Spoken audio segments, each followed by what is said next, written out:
Good evening and welcome to the Bobby Moore Stand. It's Friday night, nearly the weekend, and got a lot to talk about as usual.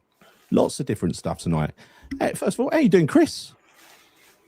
Good evening, and good evening, chat. I'm all right. I'm tired. It's been a long week. It's been a really long week. It's been a busy week, and today it's been relentless. So I'm quite looking forward to this weekend.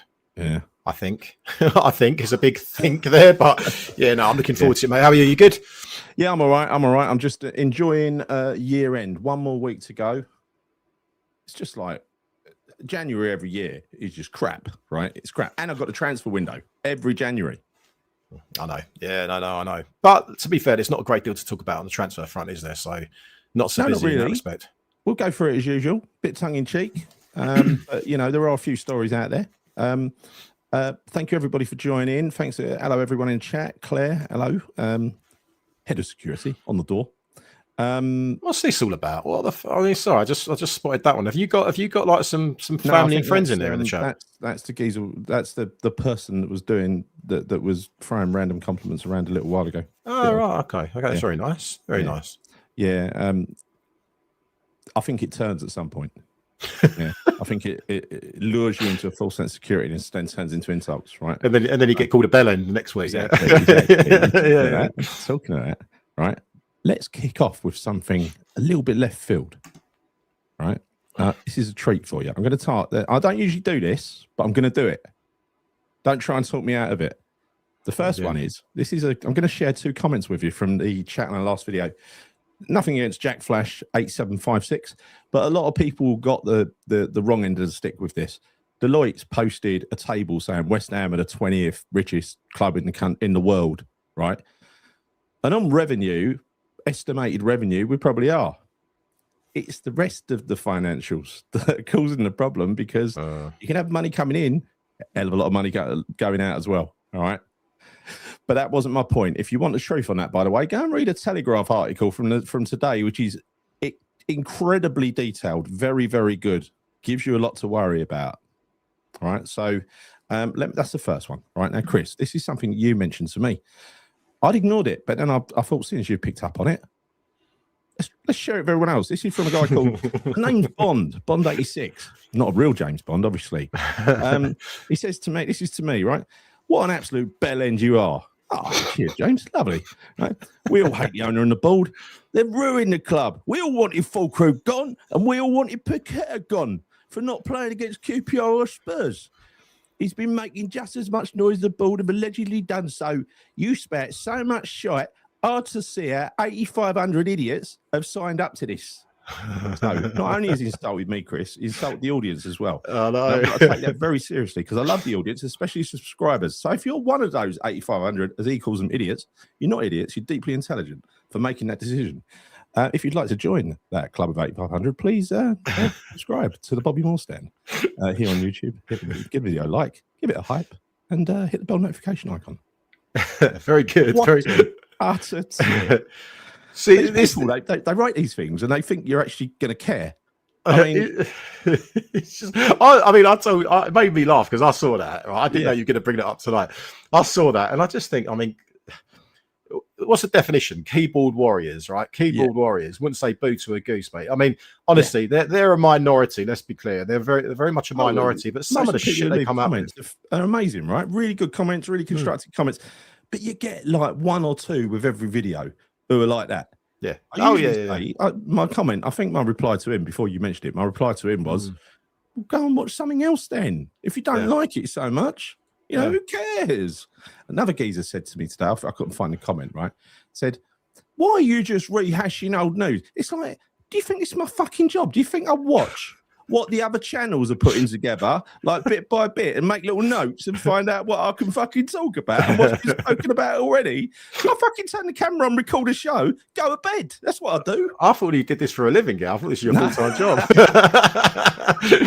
It's ridiculous, isn't it? Like, we're really, really sorry for upsetting the audience, you know. I mean, actually, I watched that video and it weren't bloke. It weren't rehashing old news at all. It was very much current. It was very much current. But I don't know what people expect. You know what I mean? I really don't know what people expect sometimes. And I mean, mate, you know, we do our due diligence around all of this shit, right? In terms of transfers, you speak to people and so on. And sorry, mate. Sorry, I don't have an insider at West Ham that's given me all the know-how on the latest transfer updates. Yeah. Sometimes we get nuggets, sometimes we don't. You know what? But what do you expect? What do you expect? I'll tell you what, Chris. You know what I'm going to say? Subscription to your Patreon for X or something like that. You know, that's it. Do that. You know what I'm going to say? Fuck off, you bellends. Yeah, fuck off, you mug. Fuck off, you mug. Yeah, jog on, you prick. Honestly, I've got no time for people like that. But like you say, honestly, we've got such a lovely audience of people. We've got exactly. There they are. You know, always nice. I say that. You wait till the actual fucking insults start coming in now. This is exactly right. I've always lived by this, actually, Barney. I would, and Chris is the same, actually. I would never say on social media saying I wouldn't say to their face. Yeah. Right? Yeah. But yeah, people do, don't they? That's what they get off on. The reality is they're probably closed up in a room somewhere. You know, never go out. Mother's bedroom. Did you say the mother's bedroom? Yeah, single bed. Yeah, of course, single bed. Little teddy bear on there as well. West Ham lampshade. West Ham lampshade, and just fucking hammering away on their old PC. Yeah. Do you know what I mean? Like absolute muppets. Really, really are. Yeah, no time for them. No time. But it's funny bringing it up because you might as well bring it. I mean, the geezer calls himself The Name Is Bond. Was it the name? What was his name? The Name Is Bond. Bond, 86. So that means 1986. He's about the same age as you, isn't he? No, he's. I like. No. Let's just go with that. That's fine. Let's not go with that. He's 39. He's 39. If that's true. Well, unless that was the boys of 86 that he's been told about by his dad. Possibly. It could well be like a 10-year-old, mate. It could be. No one knows, do they? No one knows what's hidden behind that keyboard, mate. No one knows. I know. So look. Let's get on with the news. Let's talk about the big game tomorrow. But before we do, protest. Now, look, what I'm going to say is very clearly, not everyone is in favour of doing this, and I can see why they're not in favour of it. However, in my mind, when I support protest, I support it to the end. So does Chris. It took a long time. Just a little bit. Yeah. I mean, I know the people that are running this are top quality. I know this is going somewhere good. And so I'm not getting off the bus. I'm not picking and choosing my protests, right? This is a little analogy from someone earlier. It says, imagine you're on a cruise on a luxury ship. The owner and the helmsman are both drunk. The ship is on a collision course with an oil rig. Several passengers, realizing the impending disaster, do everything in their power to incite a rebellion and move the captain out. They try to persuade the other passengers to join them, but the other passengers respond with irritation and anger, saying it's rude to interrupt their dinner and dancing, especially since the lack of dancers on the dance floor is causing the orchestra considerable distress. Support the team. I get it. Mind, there's no team without the club, though, is there? Right? Time to support the club, the colours, traditions, and its people. The team will survive here or there. The team will survive tomorrow. It's 15 minutes, but it will only survive if the club survives. And that's what the protest is about. It's not about West Ham versus Sunderland. Oh, it's well, I don't even need to say it, but it's so much bigger than that. And I said to you briefly just before we went on, because I've been in a bit of a frantic rush to kind of get on here tonight because I've been busy with work and everything else. But just before I did, I was munching away my kebab. I was watching the training video of West Ham today, which actually, let me just come on to that first quickly. No, actually, I'll come on to that second. Before you do that, they're gone. Sullivan usually gets ill just before a court appearance. Here's hoping. Go on, carry on. Yeah. I'll come on to the training video in a minute, but I'm going to go to the video that kind of came on straight after it. And it was the BBC, not the BBC, the TNT or BT Sports documentary on Farewell Boleyn, right? Yeah. And I've seen it, I know, a fair few times, but I've not seen it for a number of years, to be honest with you, because it was when we obviously left the Boleyn in 2015, 16. So I watched that for about 20 minutes, and it just, like, as I said to you just now, it kind of really reinforced, not that I need reinforcing for this, but it just made me angry just seeing all of that fucking history, all of that legacy, everything about the club that we basically walked away from as a result of these incompetent owners, right? Yes. It just really drills it home. And if you ever doubt, I mean, we would say this every single week. We talk about why we're protesting about this, why thousands of people are protesting about Sullivan and Brady. Watch that documentary again. And if you get past the first 15 minutes and you don't think to myself, shit, where's the identity of our club gone?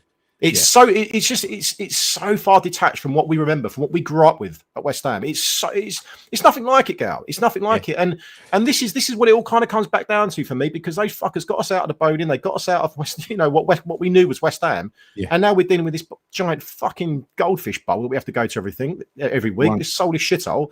It really fucking hits home. So yeah, for sure. The protest, every single bloody one of them, I'll be showing up and I'll be supporting, because enough is fucking enough. I mean, we say it every bloody week. I can't handle any more of this shit. If this protest, like many fans, if you like, apparently people who claim to be fans on social media, don't know how many games they go to, but they're the biggest critics. They want us to protest after every time we lose. I mean, when we lost the other week, they want us to do pitch invasions. No, this is a well-run, structured protest, run as a proper organisation by responsible people, volunteers, who give up their time, gave up their time last year to get all the things reversed, the concessions, right? They're doing this for the good and the future of the club. This is not to be popular. In fact, the main guy, the main guy who runs it and chairs the FAB, most people don't even know his name, right? It's because he does his work quietly in the background very well. Yeah. And let me tell you this, right? Okay, for the first 15 minutes, the fans won't be in there, but you can be sure when we go in there, the players will know where our support lies, firmly with the team, not with the regime. They'll know that because they'll hear the atmosphere and they'll see how passionate we are and how much we love West Ham and how much we want West Ham to do well as a club. So, yeah, I mean, I'm fully behind it tomorrow. Yeah. Am I looking forward to it? Yeah, well, yeah, I am, because every protest I think is going to be a further kick out the fucking door for those wankers. So that's the way I see it. It's coming. There's a lot I can't talk about, but it's coming, right? It's coming. So be on the bus and say you participated, you were part of that. Not you fucking sat by having a go at the people who decided to do something. Yeah. So anyway, look, enough of that. Let's talk about Sunderland tomorrow. So I did a bit of research because Chris, you seem to be unconscious earlier. Hold up a minute. No, can I just say something before you go on to your research? I was, by the way, and I'm slowly waking up, as you can probably realise. But I just want to go back, because this kind of falls into the Sunderland thing as well, about the video that I watched beforehand, which was, of course, the training video. Yes. I don't know if have you seen it at all? No. So El Hadj Malik Diouf, he returned back from AFCON. It would have been, I'm assuming today. It was today.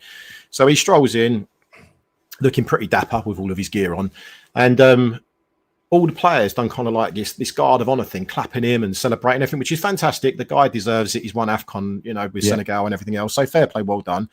I don't really care, got to be honest with you. I care more about West Ham doing well rather than fucking Senegal. But fair play, he's done well.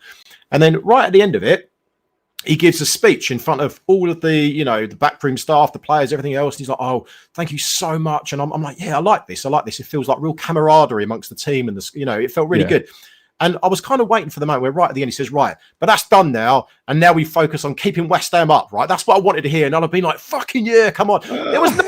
It was like, "Yeah, thanks very much, guys. Really appreciate it." And I was feeling it, and then suddenly nothing. And I was really hoping that it would be like, right, now we focus on the real fucking cup final, and that is West Ham winning, tomorrow and every other game that we play for the rest of this season, keeping West Ham in the Premier League.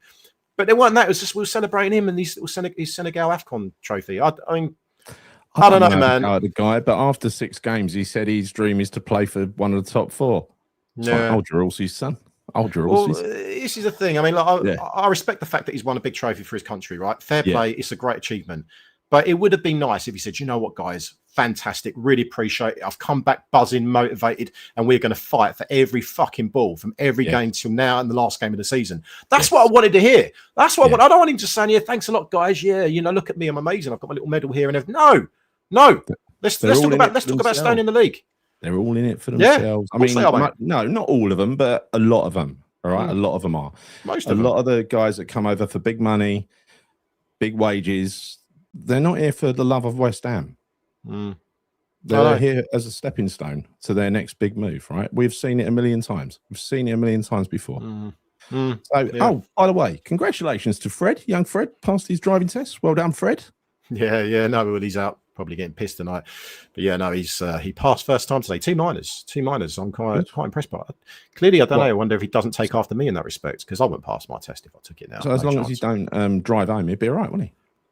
He ain't driving home, mate, because I've had a bit of a faff trying to sort out his car insurance. As you know, I bought him a car, But it was an absolute bloody nightmare. So I'm trying to sort that out, but it's fine because he's drinking tonight, and so yeah. He can drive to the football now, Gal. He can drive to the away games. He can drive me to the London Stadium now, mate. You could just get out of bed, not even wake up, just take a duvet down to the car and roll over. Mind you, you'd be hanging on for dear life like you were earlier, right? With your eyes shut.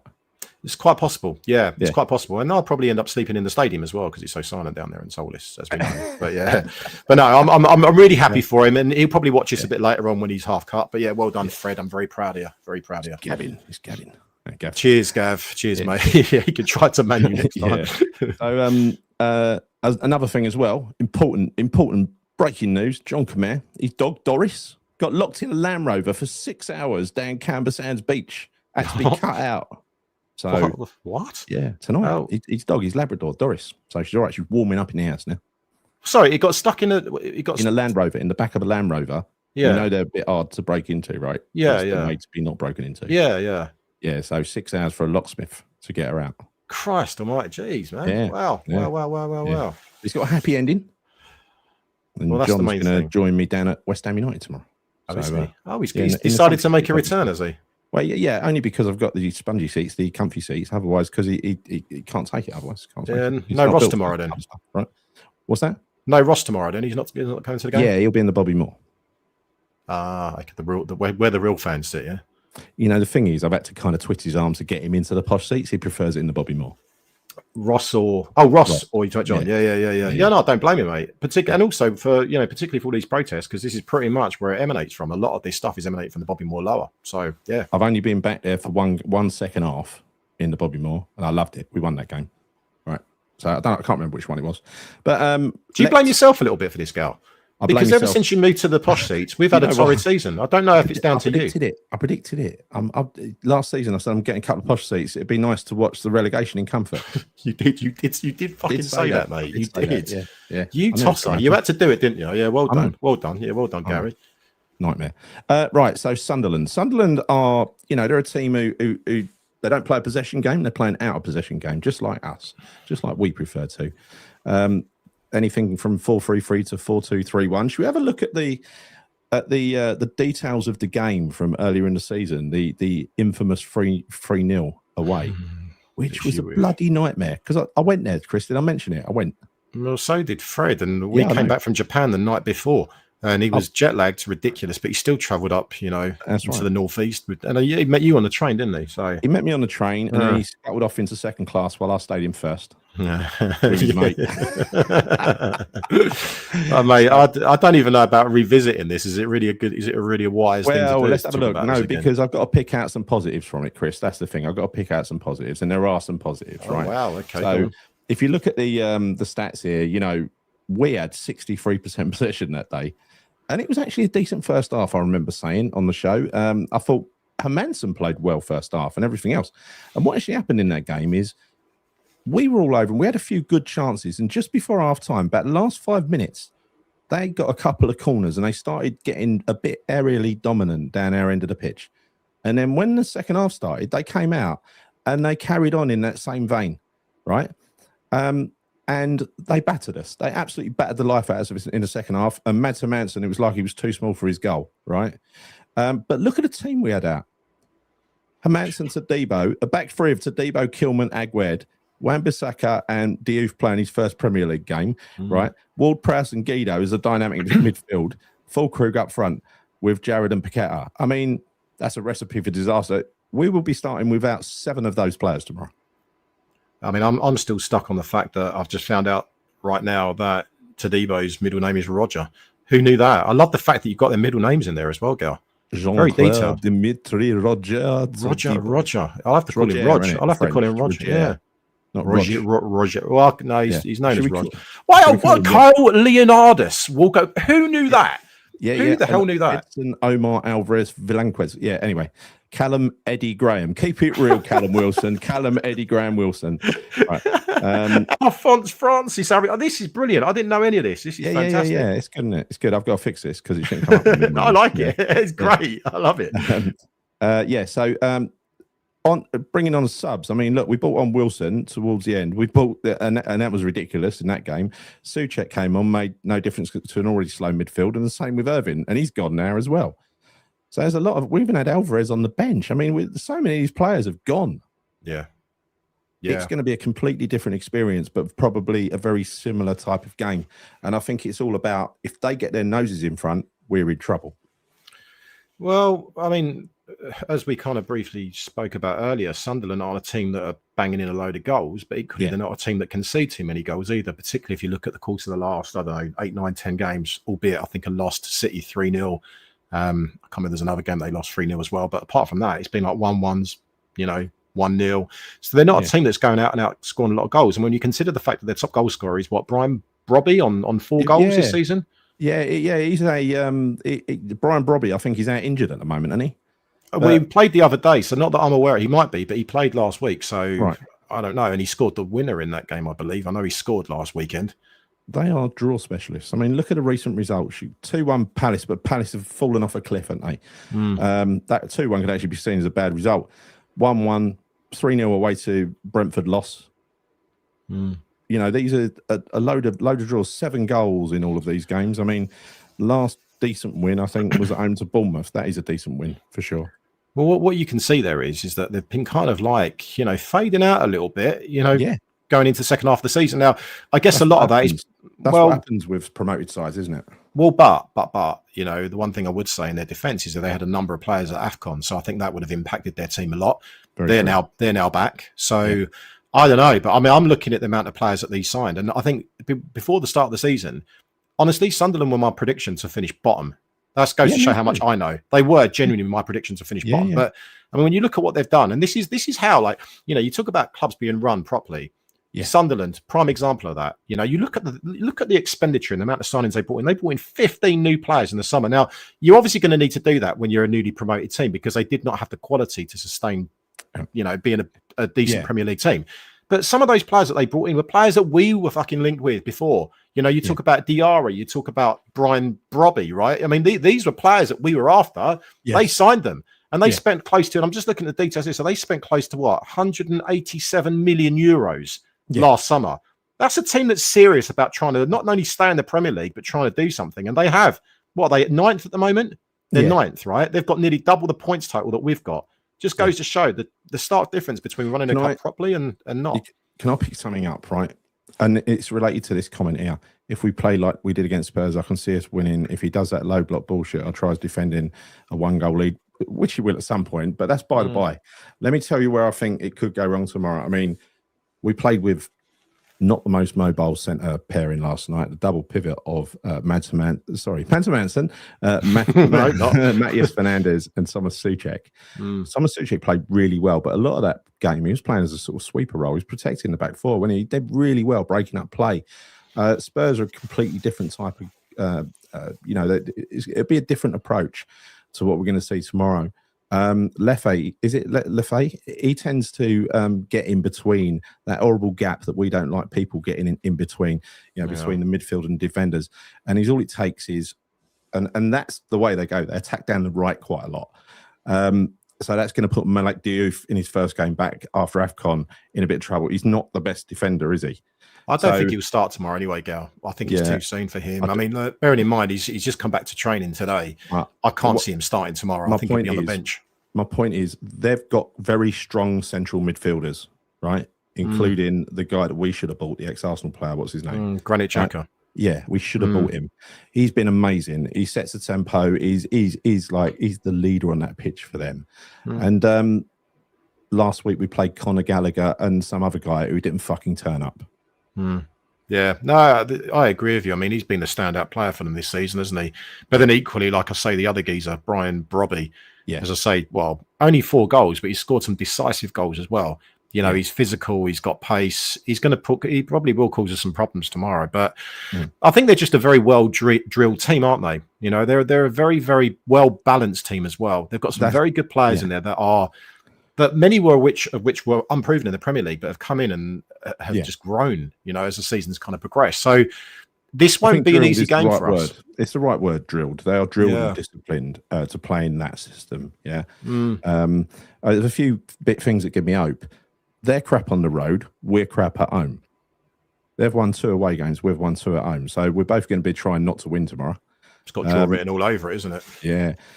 Lads, did you hear? Hello, Kat. How you doing? That Sunderland are wearing their 3rd kit. They haven't scored a single goal in this kit. Well, you know, Kat, where you have to go, who you have to play against if you need to score a goal in your 3rd kit. That's what I'm saying. I actually think we'll do all right tomorrow, Gal.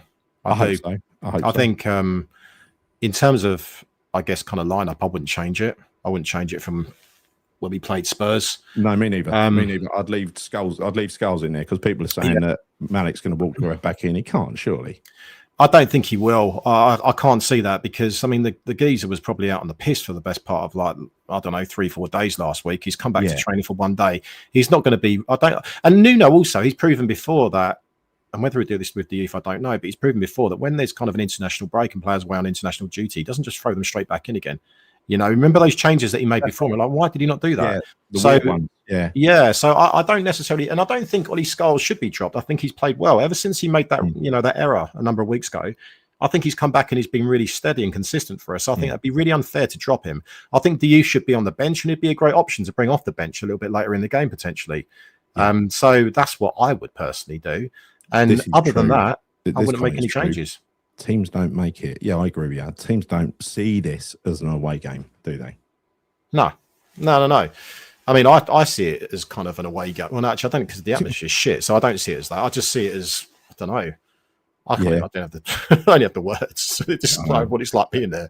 Listen, we all hope it goes well tomorrow. We hope that Jimmy has another brilliant game because he's been for 3 games now since Forest. He's been really, really good. Coinciding, is that he didn't play against Forest either, did he? Paqueta, or did he? No, he hasn't played for the last 2 games now, has he?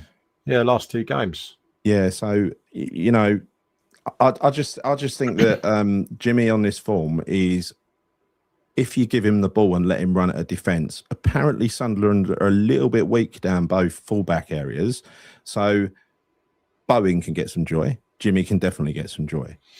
I wouldn't necessarily go that far because their fullback, what's his name, Mukiele, he's actually been one of their best players this season, one of their best signings. Right. And he plays at fullback. So you're looking at Somerville basically coming up against him, and quite possibly who's the other geezer that scored against us before, Ballard. I think he plays on the right hand side of a centre back pairing of 2. So I think he won't have an easy game, and he's a bit of a lump, that Ballard. He was a nightmare, Ballard. He was a nightmare. Can I ask you to read this to me? I agree, mate. I think it says Tonko, West Ham. I can't. No.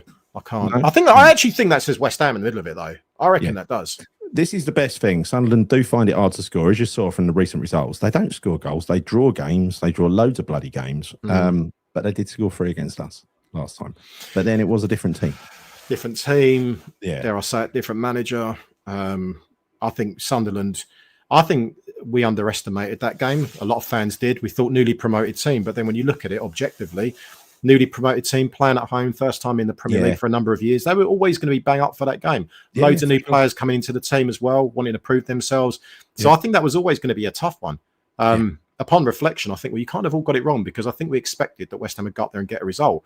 But how wrong were we? And I think it's for those very reasons that I've said. They're a decent team. 100%. I mean, life without Paqueta looks better than with him. I was saying this to Chris before the show. There was one game without Paqueta. We were awful. That was away to Wolves, right? Every other game without Paqueta, because there was one other than the last 3, they've actually been better than with Paqueta. Right? Because let's be honest, let's be brutally honest. Once in a blue moon, he'll turn it on. Once in a blue moon, he'll be there to take a penalty. He scored a cracking goal, I think, maybe against Chelsea beginning of the year. But he gives the ball away in key areas. He doesn't defend properly. He throws himself on the ground when he should really be trying to get the ball, right? Conceding possession, and he plays through balls when there's literally no one to play a through ball to. So evening, Martin. How you doing? Happy Friday. Hope you're down off the roof. Reflecting how Pac-Man hasn't put an effort in for 2 seasons. No, he hasn't. I mean, literally, you can count on the fingers of one hand, probably on half the fingers of one hand. How many games where he's had a really, really good game? You can say, fucking well, that is the real Paqueta. We know what he's capable of. That's the sad thing. I do not blame 4 managers for making Paqueta play shit. No, I mean, look, he's had his distractions and everything else that's been going on in his personal life, but I don't give a fuck, right? I'm a West Ham United supporter at the end of the day, and look, I'll be honest with you, mate. He can fuck off as far as I'm concerned. He clearly don't want to be here right now. Just get the deal done, right? And I know that they're squabbling over 5 million at the moment. It's within our best interest as a club to get rid of him because he doesn't want to be here. We need that money to reinvest to basically try and get a more balanced squad, as Nuno says it. Let him be gone. Sell him. Just get rid of him. Because my worry with the Paqueta situation, Gal, is that we're going to hold this on until the fucking last couple of days of the window. Then we're going to flog him, and it's going to, do you know what? It was too late to get deals done because we can sell Paqueta till late. What do you mean your worry is that? That is what's going to happen. That is exactly. Actively in front of us. They're whiling the window away. Deal's already been done, I'm telling you, right? All these stories every day. Oh, yeah, we're trying to get 35. Oh, no, we want 45 million. Oh, no, we want to loan him back for a season because we're like Port Vale, where we fucking buy a Port Vale player and loan him back for a season. Fuck off. If you want to go, go. Yeah. Right? Yeah, I agree, mate. I mean, don't get me wrong. He's arguably one of the most talented players we've had, right? Yeah, I don't care. For a while. If he's not, like I said before with Kudus, you can have all the talent in the world, and I really did rate Kudus. But if you ain't getting Kudus's talent out on the pitch, what's the point in Kudus? No, there's no point, mate. There is the 0 point. You know, we're all holding on to these moments, you know, but they're just like little glimpses. You see it every now and again, but it's not enough. It isn't enough. And I think, you know, when you look at that midfield too last week against Spurs, I mean, Fernandez played out of his skin and so did Souček. And I think one thing you can say, and Souček gets a shit ton of stick for all the time by West Ham fans. Yeah, but he's the one player. He's probably one of the very few players that actually does have some leadership, you know, within him. He does. And you know he's going to roll up his sleeves and fight for West Ham. He loves West Ham. Yeah. He does. So does fucking Soufal as well. I saw the interview with him on TalkSport the other day. It kind of breaks your heart a little bit because we lack that leadership. What we would do, I mean, seriously, what we could do with that type of leadership in the dressing room right now. Yeah, but he was part of the senior player cull, as I said the other week, right? That's what that was all about. And that is why if we get a bid for Souček, even in this window, he'll sell him, right? He will. Everyone's for sale. Don't be under any illusions. They're even, well, let's talk about the transfers. Yeah, I'll bring up the rumour mill. 1 second. Yeah, go on. Let's do this because I updated it just before we came on. There's very few new rumours in there, if any, but there are some that have kind of changed and they've got updates. So let's. This better be up to date, Gal, because if it's not, you're a bellend, mate. All right, you know it's just unacceptable. Yeah, total bellend. You bellend, Gary. Right. So the new superstar. Now I've got to tell you, people. Hammers News, that quality online publication that parrots David Sullivan's talking points. Last weekend, my suspicions were aroused when they were the first people to mention this, if they are people, Keeba La Madrid signing. And you know what the headline said? West Ham after superstar Venezuelan Waylan as an upgrade to Crescencio Somerville. An upgrade, yeah. An upgrade to Crescencio Somerville. That is what they said, right? That is what they said. Turns out he's only good enough for the under-21s. He's on a 6-month loan. He won't be ready for a year. Go figure. That's what we really needed now, isn't it? When you're fighting against relegation, what you really need is extra resources for the under-21 team. He's fucking genius. Did you watch the presser with Nuno yesterday? Did you listen to it? I can't take it. Well, they asked him about this geezer, this La Madrid fella. And the way that he came across and the way that he answered that question just basically told me that this is, as we probably know already, it's a Sullivan signing, right? That's not his pick. It is. You know, he's been shoved into the West Ham team. I don't know if it's to try and appease fans because that doesn't appease fuck all. Now, I wish him all the best at West Ham. Of course, he puts on a West Ham shirt. I'm all behind him. But, you know, you want to be signing. he might be another, like, I mean, how many times in the past have we signed these players from South America that don't even get anywhere near the first team? No, it's always South America, isn't it? It's always South America. And Venezuela, this place is having a terrible amount of trouble at the moment. We've suddenly gone in there and taken one of their players.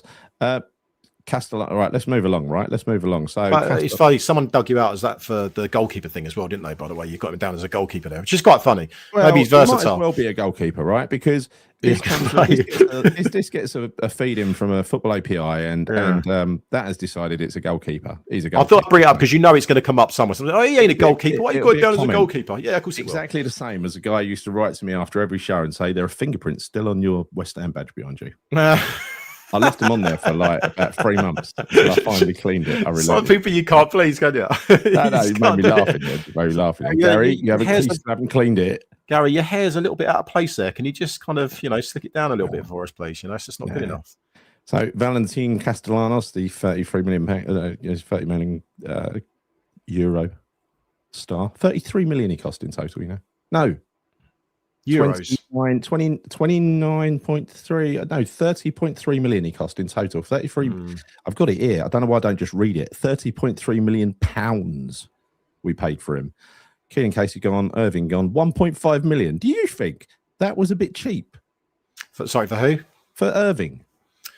Well, I don't think he's a Premier League player, Gal. In the truth, 1.5 million for someone that's got Premier League appearances, and he's 27. Yeah, well, 25.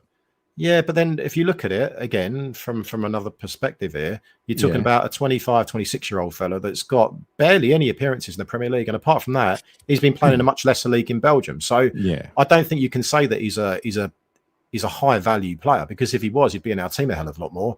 And when you look at some of the crap that we've had on our bench this season, are they worth much more than that? Some of them, no, absolutely not. So I don't know. I think it's probably the right thing to get shot of him, Gal. It's probably the right thing to get shot of him. He ain't going to get game time. How is Le Madrid better than Guillermo? He fucking ain't. That's the answer to that. Yeah. We don't know. Look, we don't know, do we? We don't know, and we'll only ever find out in time. But I don't think this is my problem with this signing, is because obviously I want him to do well. You kind of feel sorry for the kid, because if he comes on the bench after 3 or 4 games, once he's settled down, you think some West Ham fans are going to put some expectation on him, because Sullivan's bigging him up, or whoever his minions are in the fucking on social media bigging him up. So that new kid from Venezuela, he's the next Messi or whatever, right? Yeah, the Venezuelan Messi. And this kid, and this geezer's been playing basically in a park in front of about 10 people. I've watched the videos on YouTube. The stadiums are empty. There's like literally a few people watching it, and there are fans that will be expecting something from him, which I think he's wrong. Yeah, it's totally wrong. Sign someone with someone with a bit of stature that we can bring and have. They expect that they're going to do well. You can't hit on that kid, mate. It's not much. Jason Meakin, if I'd have had my head screwed on before this show, I would have put the Alpine Messi in the deck. I would have added him just for Chris, and I would have changed his name to Alpine Messi. Right. So a bit of a laugh, mate. Yeah. I mean, I would take him now. This is the funny thing with all of these transfer links, Gal, because you look at all the ones that we used to say, "Fuck off, I don't want him." Yeah. No, honestly, we are. We actually are, because if you look at this time last year and you look at some of the players that we linked with, the quality of the players is so much lesser now. But for obvious reasons, because we're battling to actually attract players to West Ham. But it is so much less, isn't it? Like we would have taken. You look at when we were linked with McTominay, everyone was up in arms. When we were linked with Maguire, everyone was up in arms about that as well. Big good signings in hindsight, mate. If we signed them now, we'd be well happy, wouldn't we? Let's be honest. I know. We'd be wearing fake Maguire heads, wouldn't we? Yeah, we would. We would. So, Lucas Paqueta, Lucas de Lima, whatever his name is, of Paqueta Island.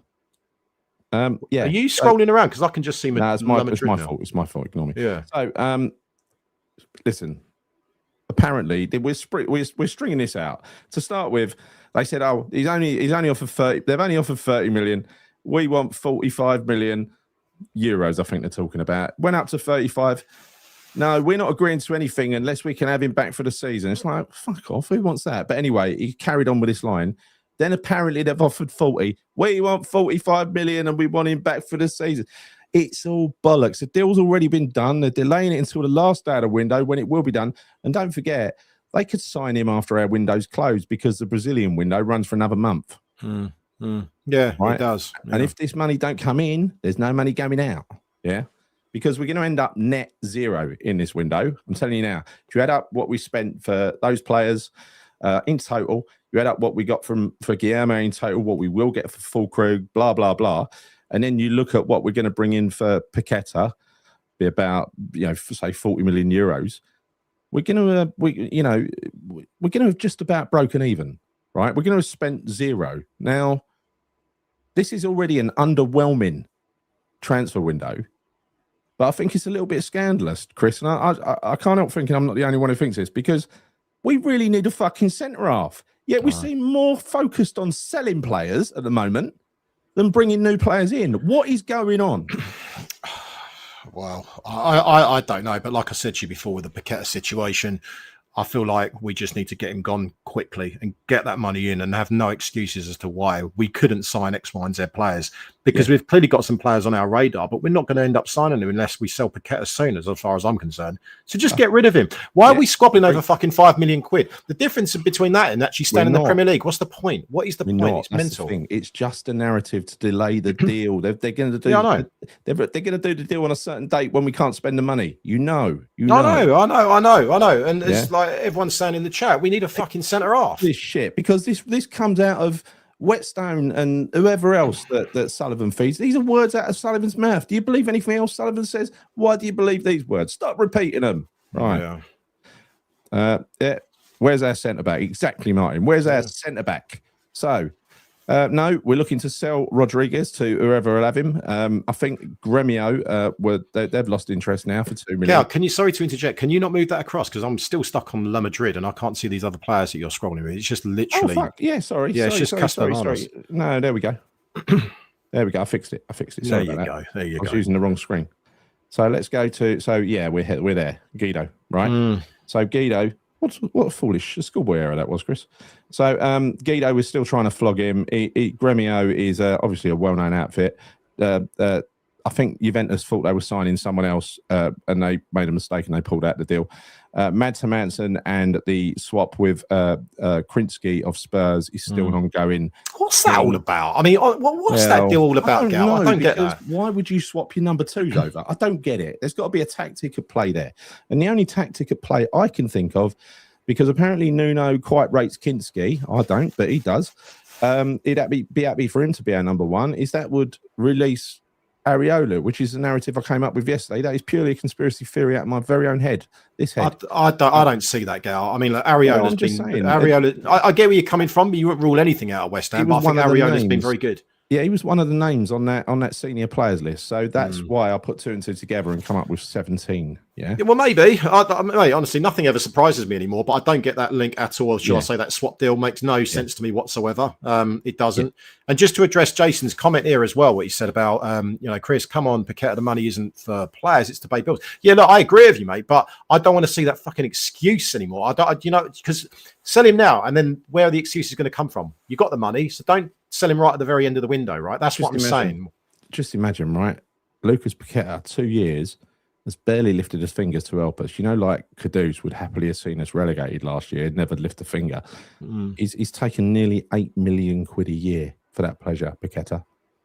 Now, he can be as sulky about the style of football as he fucking likes. He should be doing his job for that money. Yeah. No, These ones, I've left them in here and I've added Matthias in there. I'll explain why in a minute, because there's a definite bullshit story going around, but I'm going to tell you about it anyway. Crescencio Somerville, you know very well the club earlier in the week. I think 3 times. It started off with that article that I mentioned in Hammers News. First of all, trying to say this geezer's better than Crescencio or an upgrade on Crescencio. Then they started saying, because later in that article, they were the first to say Jimmy had said he wants out in the summer. So I thought, here we go, the start of the attack on Somerville.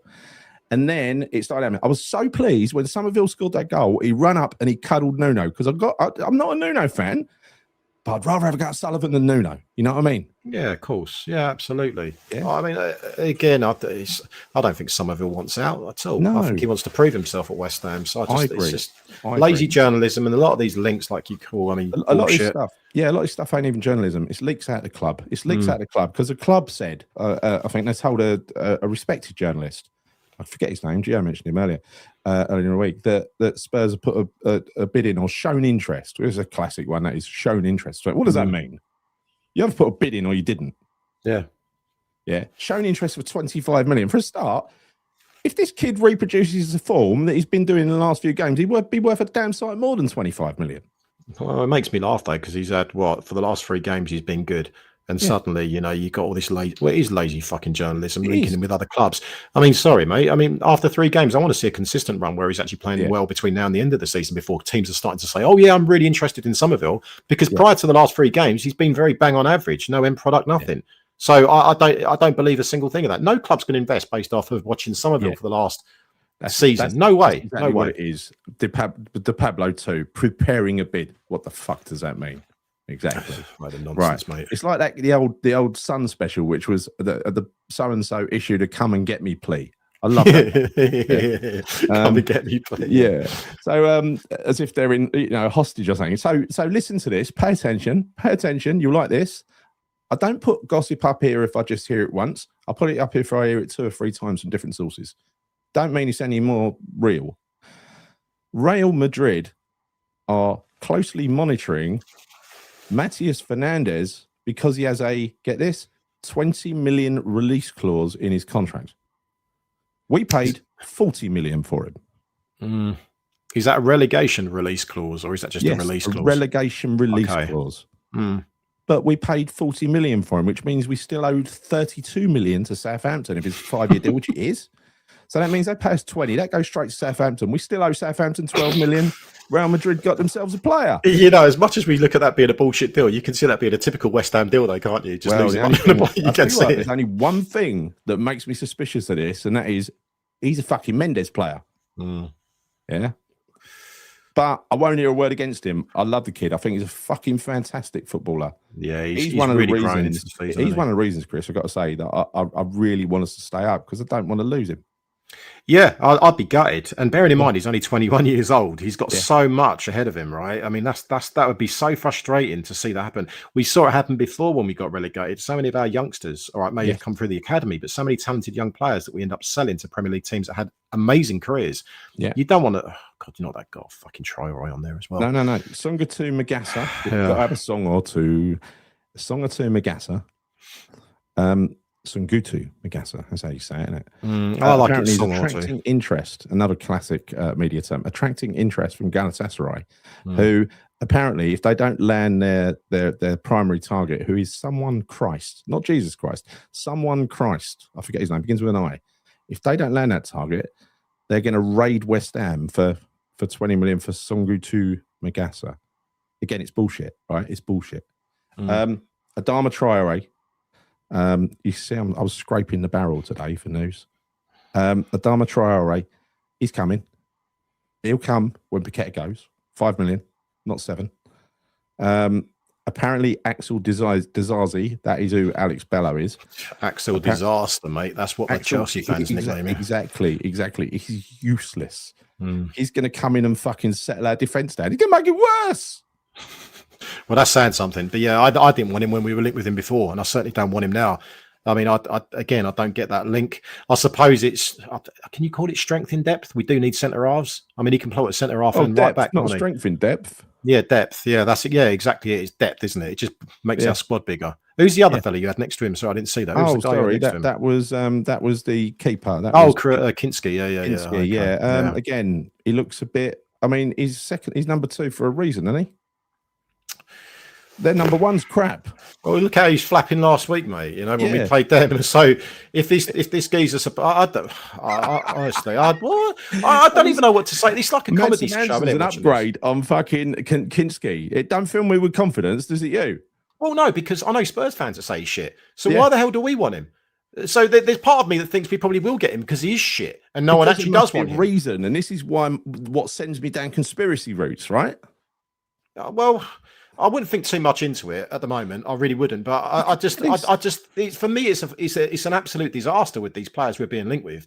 I just hope that this is all fucking smoke and there's actually going to be a few nuggets in there somewhere that we're going to sign this week. But I don't have much hope, to be honest with you. I really don't. I actually think, my thought is this. I think if we get a result against Sunderland, then maybe, just maybe, we might spend a few quid. If we lose against Sunderland, I think David Sullivan's probably going to fucking that's my conspiracy theory, because I think you lose against Sunderland, it's like, that result against Spurs don't count for shit anymore now. You know, it doesn't really. So that would be my concern. So it makes the game tomorrow all that more important, because I think that will have a huge impact between now and the end of the window, whether or not we actually go out and buy more players. Freshfielder says that he's got 5 months left on his contract, Traore, and we're going to be paying $5 million for him. Yes, I'm afraid so. But he is represented by Mendes, Jorge Mendes. Iron Disciple. I love going down conspiracy routes. It's like the weekly world news. Exactly. So do I. I love it. You do love a conspiracy, don't you? Love a conspiracy. Ooh, yeah. So there you go. He's going to warm our bench. How many benches has he sat on now? Oh, I don't know. Since he was at Wolves, he's been sitting on benches. He keeps sliding off them, doesn't he? With all that fucking grease he puts on himself. But he does. I told you once, didn't I? He was warming up right in front of me. He was properly baby oiled up. You should have seen the geezer. He was shiny as hell. I mean, he really was. Were you getting excited, Gal? It sounds like for sure. Yeah. Were you getting turned on by that? I felt no little stirring. No, I didn't. No. Okay. No. You just said magnificent, and baby oil. So I thought I'd ask the question about Mavropanos, though. But Mavropanos is even more magnificent than you've got a man crush on Mavropanos. To be fair, you do. Right. Don't own it. Just own it, Gal. You kind of do. Yeah. Hold on. What else we got? Let's go through a few comments. Oh, fucking! What is this screen? You know these people. The PC is giving up the ghost. It really is. Why are you playing musical chairs here? What's going on? It keeps blanking out. The PC keeps blanking out. I'm going to have to have a look at it, right? But that's what happened there. What's this? He's sat on so many benches. He knows the KGB code book by heart. He's yes. Who has Iron Disciple as a man crush on the Statupanos? Greek god Statupanos. I'm not going to be harsh on him because I thought he was magnificent last week. Amazing. I said the other day, it's like prime Baresi Maldini partnership going on there. It was fantastic. So, mate, look, I also think so. I've also got another theory, and I think like having watched the training video today, albeit with the youth not giving the speech that I want him to give, right? Not just talking about himself and his glories and his achievements, whatever, but like he's come back, right, and he's got a bit of a spring in his step, no doubt about it. He's just won a big trophy for his country. I think he's going to be up for it. I also think that for players like the youth, you mentioned that he was saying, "Oh, you know what? I would like to join a top 4 or top 6 team or whatever." Right? He said that. Yeah. Well, he ain't going to join any of those types of teams unless he starts playing well for West Ham. So it's within his best interest and many of these other players' best interest to start performing well. If we do get relegated between now and the end of the season, they've got to do it. So I think, honestly, and also having watched that training video today, Gal, genuinely, it seemed like it was a very happy camp. Now, you could say that is as a result of the Spurs game, maybe. I think even Nuno said it in his presser as well yesterday. Well, look, if that's the case, this could be the turning point for us. Because I'll tell you, if we beat Sunderland tomorrow, 2 wins on the bounce, that would be significant for us. And then we can go into the Chelsea game with a shitload of hope. We really can, and belief, like real belief that we could bridge that gap. This would make my season. If we stay up and Mavropanos got hammer of the year, that would be the best thing ever. I'll tell you what, it would just be brilliant. Because look, as someone said here, cheers, Freshfielder. So if you look at John's 5439, catchy name, he's the best we got. Yes, he is. But this comment from Yatesy, I think Mavro cares about West Ham. I do as well. I absolutely do. I think he's an honest player. He has been playing his nuts off. Him and Sadiba have become menaces. Yeah, they complement each other. My only worry, they're the first choice. They're starting every fucking game without a shadow of a doubt, right? Unless Nuno's got something wrong with him. But what happens if one of them gets injured? And they're likely to, right? They're likely to. Yeah, we're screwed. Hence the reason why we badly need a centre half. I mean, a lot of people who are saying Tyrone Mings, or as Jason's called him, Tyrone Minge. Tyrone Minge. I'll take him. I mean, he's injury prone, but I'll take him. Of course, I mean, he's a decent centre half. He's better centre half than what we've got if he stays fit. But that's the thing. What's injury? Did you see how many days injured? I mean, look, it don't matter. We've got a limited part of a season left, and if he can stay fit for some of it and help us out, good. And that's the big if, though, because that's the real danger of signing these injury-prone players. Is that on paper, I mean, they're good players, have had decent careers and everything else, but do you want to get players that you can rely on being fit for games and for the rest of the season? Because between now and the end, it's crucial. We need everyone fit, everyone raring to go, so we can't take any passengers. Though, Chris, I don't think it's that bad. I think Hey, Tyrone Mings. Yeah. I think. Look, if I remind you all, right? He's only had 1,089 days out injured in his career, right? So nothing much. What about the last couple of years? How long has he been out for the last couple of years? Can you bring that back up again? Yeah, please. Yeah. So, yeah, I mean, not much in the last couple of years, to be fair. There's been a lot 423 days. What are you talking about? Oh, yeah. That was a good one. Knee injury, though. Knee injury over a year. Yeah, well significant, isn't it, right? He's had a few knee twinges, I suppose, this year, but he's had a back injury 200 days back then. So, yeah, I mean, it's a lot of days, isn't it? You know what I mean?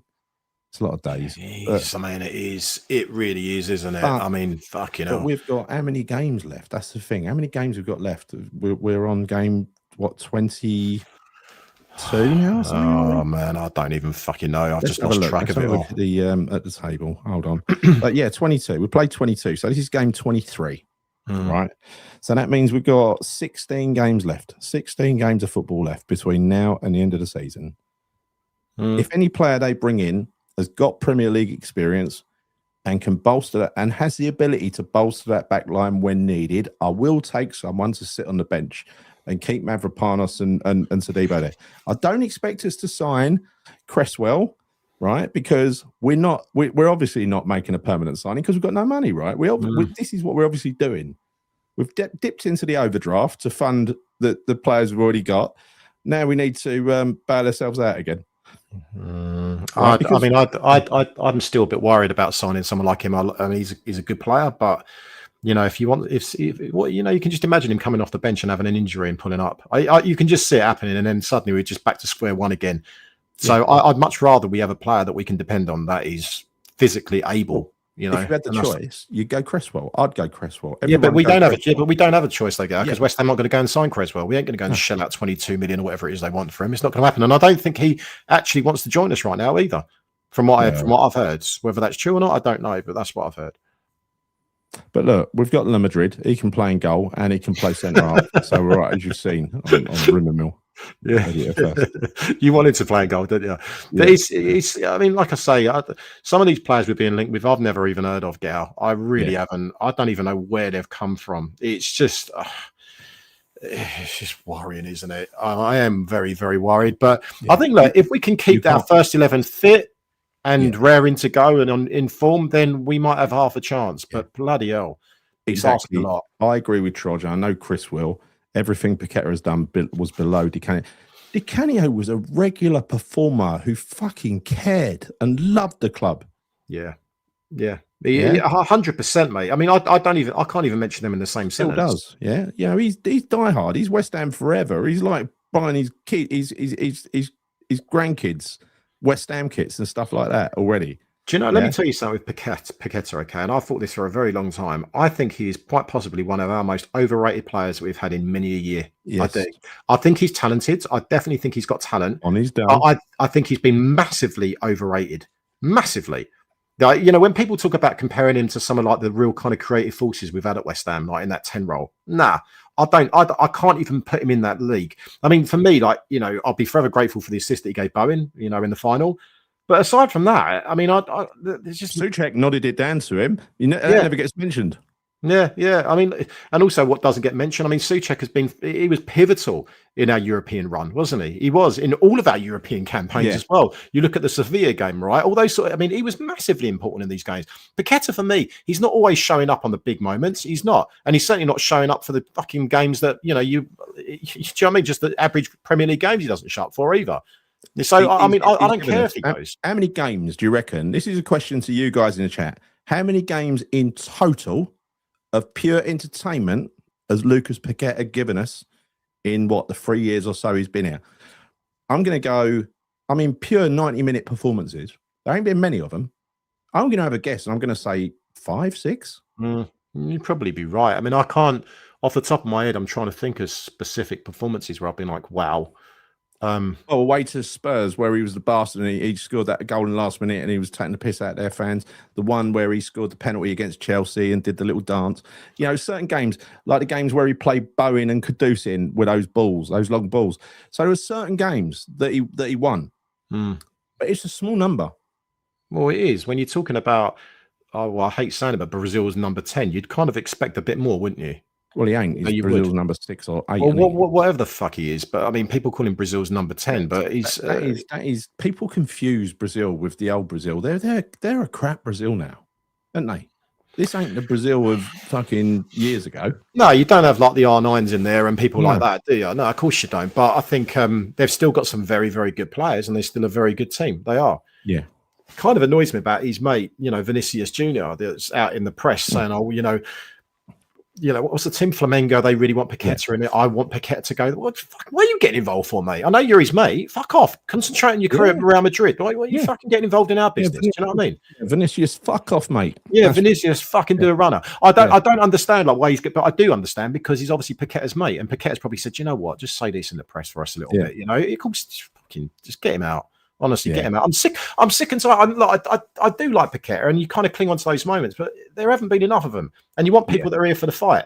Yes. And I don't think that he is. That if he really was up for the fight, Gal, right? I don't believe the fucking back injury story. That's a load of bullshit. He's obviously not in the squad for this weekend because Nuno's already said that. So where's the fucking fight here? There's no fucking fight or passion for wanting West Ham to do well or to stay up in the league. Because if there was, he'd do it. You go back to the Forest game at the start of this one near the beginning of the season when he's picking up the phone and throwing it back down, all that bollocks. Yeah. Fuck off. I'm sick of all this shit. Kissing badges. No, they don't give a shit, Gal. They don't. Exactly. Wait till, I agree with this. Iron Disciples said here, right, that I think Paqueta should have gone instead of Fornals. 100%. Almost every player should have gone except Fornals.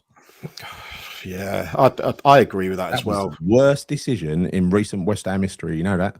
He loved West Ham as well. He was back up at West Ham the other week, weren't he? He was right. Yeah.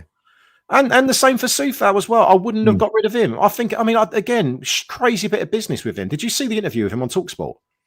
Yeah. Did you see the interview? Yeah, so basically he was being interviewed. I can't remember who it was by. And basically West Ham, as we know, he had the opportunity to go to Fulham, right, in the last, what would have been January transfer window, this time last year. West Ham turned that down. I think it was a fee for in the region of about 5 million quid. We turned it down because we wanted to hold on to him. We hold on to him. He plays a handful of games, Gal, between then and between January and the end of the season. Yeah. And then we let him go for free. Like, it baffles, but it's beyond. It doesn't make any fucking sense, does it? I transferred fucking. Honestly, it's just pathetic. It doesn't make any sense. And what thing you just said here about where is it? The way he played on that Bonzo tribute day, the day we lost Bonzo, rather. He was disgusting that day. He was still throwing himself all over. Like, look, console yourself that in a few games' time, somewhere over in Brazil, he'll be pulling on a flamenco shirt, and about 20 minutes in, he throws himself to the ground. And in Portuguese, someone or Spanish, whatever they speak over there, someone will be saying, "Get up, you cunt." They do it more over there, don't they? To be fair, they love a bit of diving, but I just think it's a real shame actually because I think we lost leadership when I'm going back to the likes of Soufal. Yeah, good point from Gaz in 1980 as well. Why didn't he put in transfer requests? Because he's a greedy cunt and he wants to keep all his money, loyalty bonus they get, believe it or not. Yeah, exactly. No, honestly, we could have easily been relegated last year. Paqueta and Kudus done fuck all about it. Done nothing to help. This year, Paqueta's leaving as we're getting relegated. Shows how much he cares. It shows exactly how much he gives a fuck. He doesn't. No, I'm with you on that one. I'm pains me to say it because I wanted and expected so much more from him. Anyway, I don't get upset. I don't get upset. I think. Hey, don't get upset, mate. Listen, anyway, right? I think most people feel this way. Mate, you know what it's like. Well, no player is bigger than a club, and Paqueta certainly ain't bigger than West Ham. So get him gone, and just hopefully get him gone ASAP. So there are no excuses as to why we haven't signed players between now and the end of the window. That's the way I kind of see it. But for me, I'm not even really bothered about Paqueta anymore. I'm so tired of it all. We put up with all this bullshit for 2 years with all this betting scandal. And I'm just done with him now. I'm tired of him. Just get him out. By the way, don't forget, he wasn't found not guilty. It was insufficient evidence. Right? Yeah, I know. And why did he never contest it? Why did he never try and sue? Exactly. He never done any of that because he probably thinks, you know what, I got away with one there. He did. Him and Uncle Bruno. Xenophobic Smurf game play 5255. My God. He did the same to get his move to us from Leon. And again, doing the same thing. He wants to move on. Yeah, look, it's all agent-led. It's all a big game, isn't it? They know what they're doing. Just if some cunt's a big no-no and gets away, he gets any money for the... Yeah. I mean, look, I can't get my head around the way he almost didn't participate last season when that betting scandal was on and a bit of the season before, right? Yet he's still happily collecting 150,000 quid a week. Yeah, no, I mean, he says it all, mate. It does. I think Iron Disciple's right with this comment, actually, just seeing this, right? So Paqueta was mustard on the left. I agree. I mean, I think actually that was probably his best position for us. He played his best football for Moyes on the left when we're all having to go at Moyes for playing on the left. Yeah, no, he did. He did. Yeah. I think a lot of that was that kind of chemistry and relationship we had with Emerson as well. I think they linked up really well. But I'm tired of talking about him, Gal. Seriously, just fuck him off. I'm more focused on tomorrow's game against Sunderland. You know, that's what I'm really focused on now. And it's a big one, isn't it? It's a massive game for us tomorrow. My God. Let's do predictions, Chris. Let's do predictions. Now, as you know, I get them right most weeks, sometimes bang on. All right, shut the fuck up. You've got it right once. You've got it right once this season. One result this season. Let us know your predictions in the chat. In fact, why don't I put the chat on the screen? So put your only predictions in the chat now, right? Because you're going to appear on Chris's face, right? So, right. What are you going for, Chris? I don't see there being a lot of goals in it for obvious reasons, for the reasons we already spoke about. I think I didn't back West Ham to beat Spurs last week, and I kind of, as I said to you last week, I was kind of doing this on purpose because I feel like I don't get disappointed. So I always get disappointed. Reverse psychology. Fuck it. I'm not going to do reverse psychology. I actually think we're going to win 2-1 tomorrow, Gal. That's my prediction. I think that we will. I think that we will be up for this one, and hopefully we can carry off that momentum from the Spurs game. And I think this one is, for me, it's actually kind of, in a way, it feels like it's bigger than the Spurs game for me, actually. Yes. Because to get 2 wins on the bounce is massive for us. So I think the players will be up for it. I'm going to say 2-1. What do you reckon? I'll tell you what, we only had a clean sheet in 19 games. I'm going 2-0. Wow. Okay, you're pushing it now, aren't you? Your predictions. Brave, isn't it? It's brave.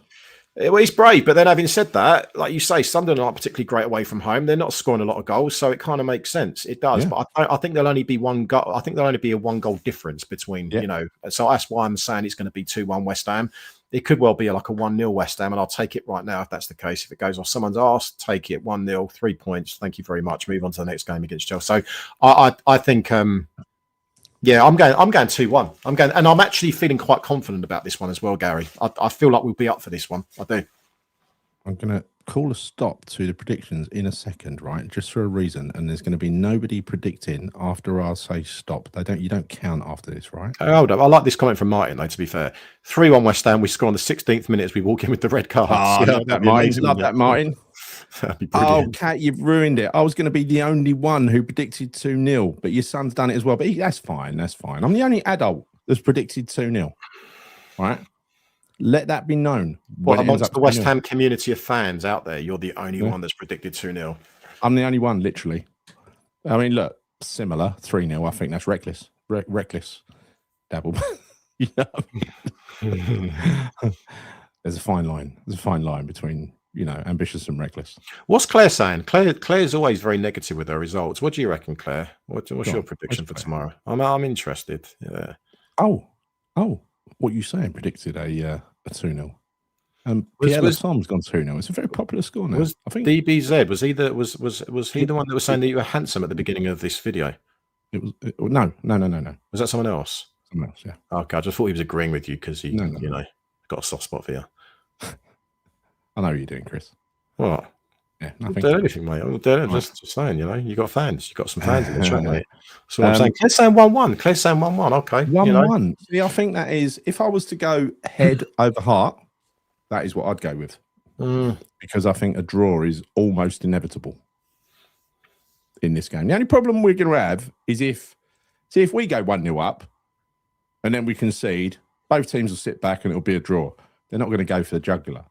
They just don't do it, right? If they score first, we've got a problem because they're very organised and disciplined and they will sit back and they will make it very hard to break us down. I'm just thinking, right, so their last game, so they played Crystal Palace, didn't they? And they beat them, 2-1, I believe it was. And I'm just, okay, yeah. So, I mean... Let's have a look and see how it went. Hang on. Well, I'm looking at the stats now. So, I mean, they look like they were the better team, in all honesty. Playing at home, 63% possession, 10 shots, 6 of which were on target. They look like they were the stronger team, just looking at the statistics alone. I don't know. I'm not going to go with the XG and all that bollocks, but yeah. They went 1-0 down, pulled it back to 1-1, and then 1-2-1.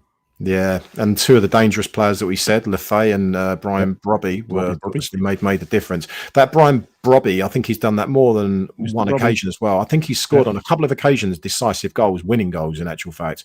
Yeah. So I don't know. Again, that might be the catalyst for them to start getting results because they've been on a bit of a bad run as well, haven't they, in terms of draws and losses. So it could go against us. Everything that we've been saying. I mean, again, you talk about AFCON players coming back into their team as well. So it could have a big impact on them positively. Obviously negatively for us.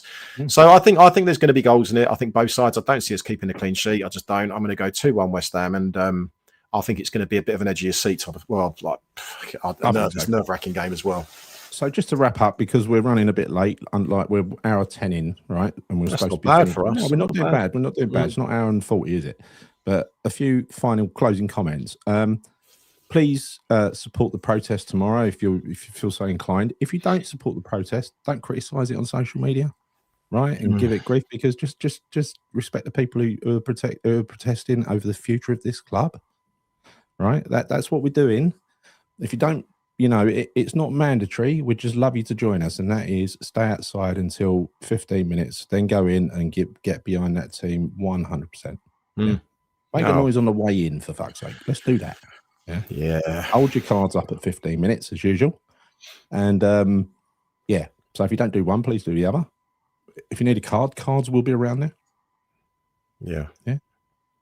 And one more little airing of the Hammers United QR code. If you feel so inclined, you've got a spare £5, a spare £1, spare 10 or 20, whatever.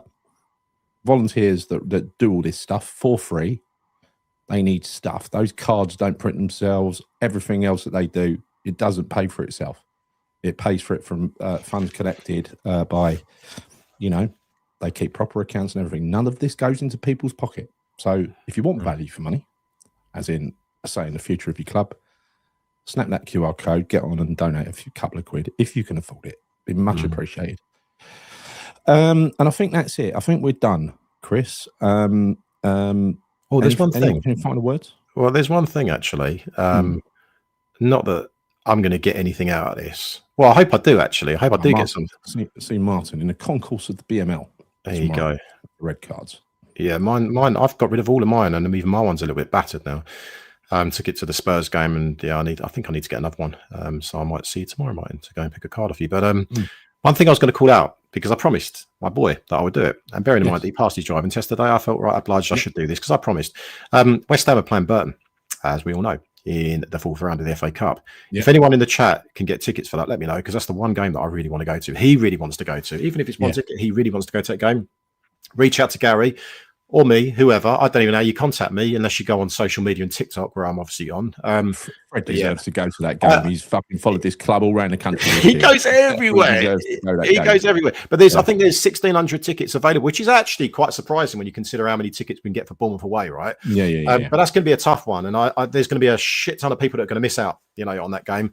But I'd like to go to that game. But even if I don't go to that game, he would go on his own, mate. He would go on his own to that. He would said to me the other week, he goes, I'm just going to go up there and sit with the home fans. I was like, no, you're not. You ain't doing that, Fred. Don't be stupid, But he would do anything to watch West Ham play. And he'd probably end up celebrating as well. He said he wouldn't, but I'm sure he would. Yeah. That's if we win. That's if we win. That's if we actually win. Because there's no guarantee around that either. There's no guarantee at all. Yeah. And don't forget as well, it's live on telly tomorrow, which is one of the reasons why we're doing this. You want exposure. That's what we're going to do. That's what we're going to get. So anyway, I think that's it. Thank you, Chris. Glad you woke up in time. You're very awake in the end. Yeah, well, I don't know, mate. I'm just, honestly, my head felt like it was going to explode today with all the work and everything else going on. Yeah, I'm just glad it's the weekend and hopefully a bit of relief tomorrow. Yeah, it's going to be Monday, though. It's going to be Monday.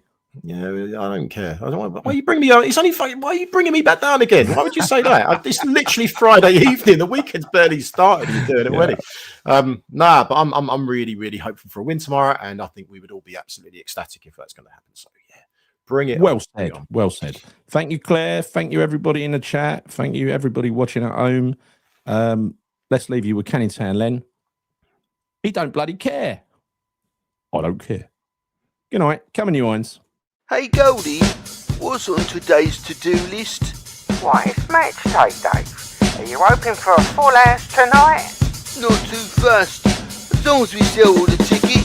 I don't care, I don't care, I don't care if you come down here. Make more money from the tourists here, so I don't care if you come down here. Nathan Bellevicky's got a boy for the night. His ex-missus said you better treat a kiddie right. He buys a kid a ticket and a burger and a Sprite. Got a train home, 200 Nicolai. Cause I don't care, I don't care, I don't care if you come down here. Cause you make more money for the tourists here, so I don't give a monkeys if you come down here. Not from when a pocket took a bully in the water. Never lost a rumble but he can't get sore. Climbs more stairs than he did before. What's his old seat, then he's got to pay more. Cause I don't care, I don't care, I don't care if you come down here. Cause you make more money for the tourists here, so I don't give a monkeys if you come down here. The cabbie only goes to football with his wife. He did it as a kid and he's done it all his life. But he don't get a winter fuel allowance anymore. So he's gonna sell his ticket to a bloke for Singapore. I don't care, I don't care, I don't care if you come down here. Cause you make more money for the tourists here, but we don't give a monkeys if you're here next year. I don't care, I don't care, I don't care if you come down here. Cause you make more money for the tourists here, and I don't care if you come down here.